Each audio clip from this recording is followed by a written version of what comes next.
Target with PS Parihar channel में आपका स्वागत है। सुबह के इस वीडियो में ऐसी सूचनाएं होती हैं जो विभिन्न समाचार पत्रों पर छाई हुई होती हैं और विद्यार्थियों के लिए आवश्यक होती हैं। तो आइए शुरू करते हैं और देख लेते हैं कि आज के समाचार पत्रों में विद्यार्थी जीवन से संबंधित कौन कौन से सूचनाएं हैं। तो वीडियो को जल्दी से लाइक कर दें, शेयर कर दें और जिन छात्रों ने चैनल को अभी भी सब्सक्राइब न किया हो तो जल्दी से सब्सक्राइब कर लें ताकि आप लोगों को इसी प्रकार की ऑथेंटिक अपडेट सबसे पहले मिलती रहे।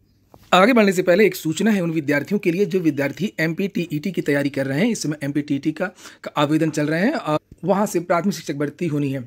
तो उसकी ये बेस्ट बुक है जो कि चक्षु प्रकाशन की है। इसमें सारा का सारा जो हिस्ट्री मटेरियल है वो दिया हुआ है, ऑब्जेक्टिव वाइज भी है और डिस्क्रिप्टिव भी है।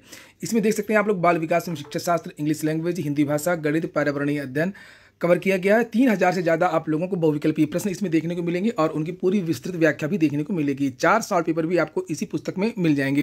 चक्षु प्रकाशन की ये बेस्ट बुक आप लोगों को सभी कॉपी किताबों की दुकानों में मिल जाएगी और अगर आप लोग ऑनलाइन मंगवाना चाहते हैं तो उसकी लिंक मैंने डिस्क्रिप्शन बॉक्स और कमेंट बॉक्स दोनों जगह उपलब्ध करा दी है।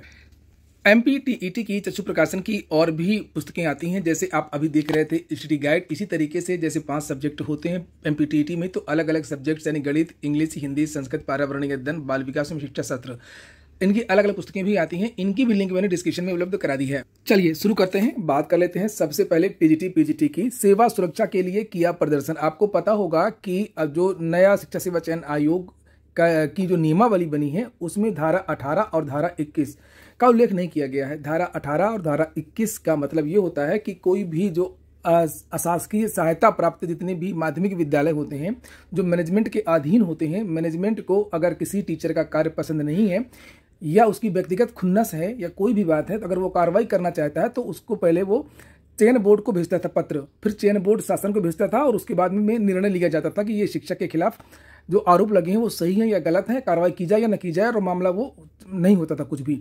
लेकिन अब जो नया जो शिक्षा सेवा चयन आयोग बना है उसमें ये धारा 18 और धारा 21 अब नहीं है। अब मैनेजमेंट सीधे कार्रवाई कर सकता है। जैसे प्राइवेट विद्यालय होते हैं, प्राइवेट में विद्यालयों में जैसे डायरेक्ट कार्रवाई कर देते हैं, हटा दिया जाता है, इसी तरीके से अब शिक्षकों को जितने भी टीजीटी पीजीटी के शिक्षक हैं रोज 2 4 10 को नौकरी से निकाला जा रहा है, रोज दनादन कार्रवाई की जा रही है। अब वो मजा नहीं रहा। इसका कुछ कारण तो टीचर स्वयं भी हैं। कुछ टीचर तो स्वयं, ऐसा नहीं है कि मैं बिल्कुल किसी का पक्ष लूंगा ना, ये चैनल निष्पक्ष है, जो चीज़ सही है वो चीज़ सही है। और कुछ टीचर भी नेतागिरी ज़्यादा करते हैं और वो पढ़ाते भी नहीं हैं। तो कुछ तो टीचर्स की गलती है जिसके कारण ये कार्रवाइयाँ हो रही हैं। अब वो आना पड़ेगा, उनको पढ़ाना पड़ेगा, जैसे प्राइवेट विद्यालय जो चल रहे हैं। दूसरा बात ये कि प्रबंधक शोषण भी बहुत करते हैं, पैसा भी बहुत मांगते हैं। बहुत सारे ऐसे और पहले भी लग चुके हैं। कई तरीके के शोषण की जो रिपोर्ट्स हैं वो आती रही हैं। तो जो भी शिक्षक काम नहीं करते हैं उनके खिलाफ कार्रवाइयां तो निश्चित हों, लेकिन ये प्रबंधकों के पास ये अधिकार ना हो। ये अधिकार जो है वो शासन के पास हो, शिक्षा सेवा चयन आयोग के पास हो। और देखिए कोई भी आरोप हो उसकी जांच होनी चाहिए। और फिलहाल इसी के लिए यहाँ पर कल शिक्षा सेवा चयन आयोग में इन शिक्षकों ने यहाँ पर प्रदर्शन किया है। उत्तर प्रदेश शिक्षक महासभा के सदस्यों ने विभिन्न मांगों के समर्थन में उत्तर प्रदेश शिक्षा सेवा चयन आयोग एलनगंज में प्रदर्शन किया और चयन बोर्ड के उप सचिव नवल किशोर को ज्ञापन दिया। पहले मैं आपको एक नया उदाहरण दिखाता हूँ। कल की डेट पढ़ी है कि नहीं पढ़ी है? इसमें रजिस्टर्ड पत्र है बीएन इंटर कॉलेज और ये ऊपर क्या लिखा है हेडलाइन, सेवा समाप्ति आदेश हरदोई। नीचे देखिए, अवगत हो कि विद्यालय प्रबंध समिति की आवश्यक बैठक दिनांक 29 सितंबर 2024 के प्रस्ताव संख्या में सर्वसम्मत से लिए गए निर्णय के अनुसार आपकी सेवाएं तत्काल प्रभाव से समाप्त की जाती हैं। साथ ही आपको निर्देशित किया जाता है कि अब आप विद्यालय में उपस्थित होकर के सेवाएं देने का कष्ट न करें। किसने जारी किया है ये? बीएन इंटर कॉलेज, भगवंत नगर, हरदोई। तो फिलहाल ये चीज़ें गलत हैं। एक ही बार में इस तरीके से होगा और प्रबंधक तो वैसे भी बदनाम रहते हैं हमेशा। तो ये जो डायरेक्ट अधिकार है किसी भी चीज़ में ऐसा नहीं होना चाहिए और इसीलिए जो धारा 21 और धारा 18 की जो मांग की जा रही है वो जायज़ है और उसको इसमें रखना चाहिए। ज़्यादातर जो मामले हैं वो पैसे को लेकर के ही होते हैं, पैसे की वसूली के ही मामले ज़्यादातर हैं। अभी आप हरदोई का देख रहे थे। इसी तरीके से ये गोरखपुर का पत्र है, ये भी जारी किया गया प्रबंधक की तरफ से। और एक टीचर हैं श्री अरुणेश कुमार, ये देखिए लिखा है अरुणेश कुमार सिंह। यहाँ पर प्रस्ताव संख्या 02 द्वारा श्री अरुणेश कुमार सिंह प्रधानाध्यापक आदर्श इंटर कॉलेज हरदीचक गोरखपुर के सेवा से बर्खास्तगी संबंधित पारित प्रस्ताव को जिला विद्यालय निरीक्षक गोरखपुर के निर्णय के अधीन में धारा ये स्वीकृत फलस्वरूप प्रबंध समिति और इनकी जो सेवा है वो समाप्त कर दी गई। ये देखिए, तो ऐसे 1-2 नहीं है, ऐसे 10 हर महीने पत्र जो है वो जारी हो रहे हैं। अभी आपने हरदोई का देखा, ये गोरखपुर का देख लीजिए। इसके बाद में ये कानपुर देहात, राजपुर, यहाँ से भी जारी हुआ है। निलंबन देखिए कैसे लिखा है, 1 मिनट में पिन से लिख दिया, नौकरी खत्म। सिद्धार्थ नगर का पत्र देख लीजिए, खत्म। कोई रामकला है, श्री रामकला, ये देखिए।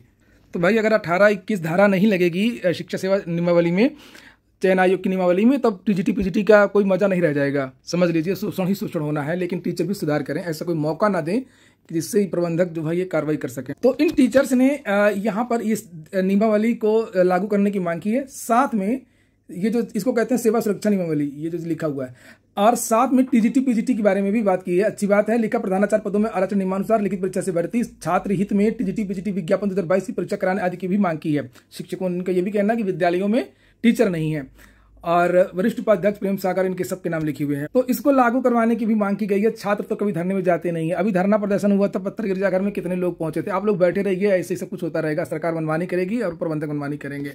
एग्जाम भी आपका नहीं होगा जल्दी, देख लीजिएगा, नहीं होगा जल्दी, मैंने कह दिया।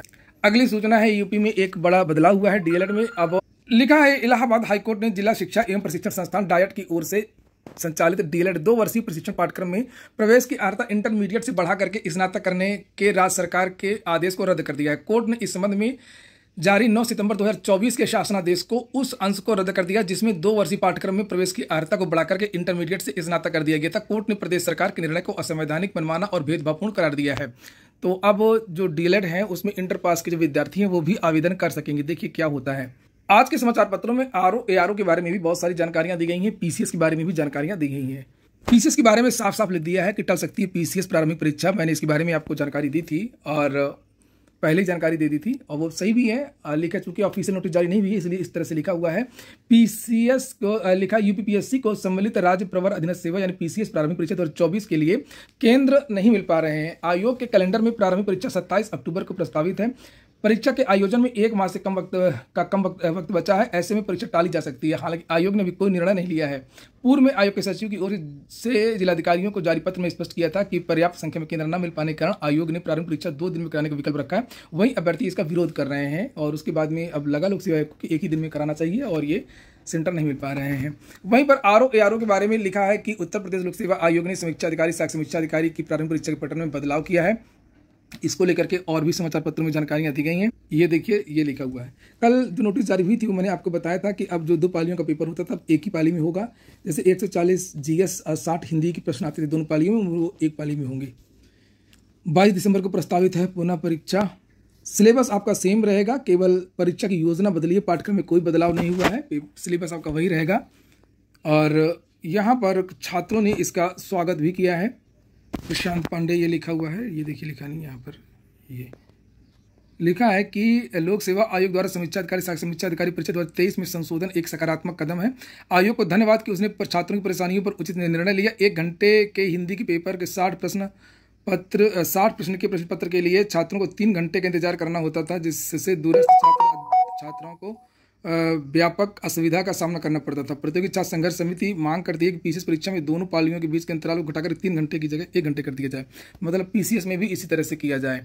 विद्यार्थियों का पूरा दिन बर्बाद होता है। ये देखिए, ये ठीक है, पेपर एक ही बार में हो जाए तो बहुत अच्छा है, लेकिन 2 दिन में नहीं होना चाहिए आरओ का भी। तो ऐसा स्वागत मत करिए और ये भी स्पष्ट करिए सभी कि पेपर में जो है आरओ का जो पेपर, आरओ एआरओ की जो चर्चाएं चल रही हैं, पत्र जारी हुआ था कि पेपर 1 ही पाली में हो। पीसीएस में तो चलिए ठीक है, जो जानकारी मिल रही है कि 1 ही पाली में होगा, लेकिन आरओ एआरओ वाला भी 1 ही पेपर होना चाहिए। ये 2 दिन या 3 दिन पेपर नहीं होना चाहिए, जो भी है। सिपाही भर्ती के लिए बताया गया कि पेपर कैसे बना था, कैसे धांधली रोकी गई, किस तरीके से क्या चीज़ें हुई, उसको लेकर के यहाँ पर लिखा हुआ है। जो पेपर है वो एआई के द्वारा बनवाया गया था।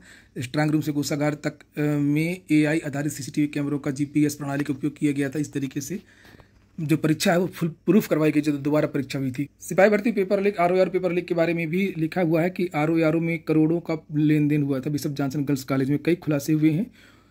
पर्चा लीक कराने के लिए बिशप जॉनसन कॉलेज आसान टारगेट था और रकम की बंदरबांट भी यहीं पर हुई थी। पहली चार्जशीट में कई लोगों के नाम आए हैं।